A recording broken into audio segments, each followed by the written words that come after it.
চুল যদি না শুকায় এভাবে, তাহলে কি করে আমি? সো গাইস, চলো প্রথমে বৌদির টিকটক ভিডিও দেখবো, তারপর সেই বৌদির টিকটকের ফানি কমেন্টস গুলো পড়বো। So let's go.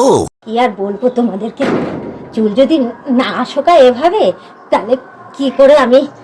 A few moments later. কি করব? এবার এই গামছাটা নিয়ে নিলাম, ভেতরে চুলটা ভেতরে ভেতরে ভিজা আছে, তো ভিজা। तो चलिए शुरू करते हैं। আরে এত বড় বড় দাদার হাতে কাজ আছে বলতে হবে।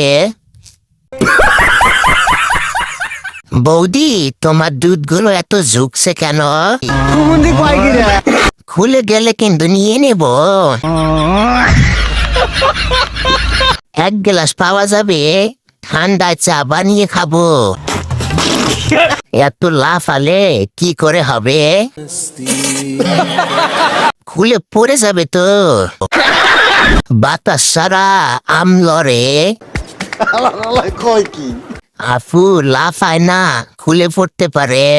भाई मारो मुझे, मारो मारो मुझे, मारो मारो।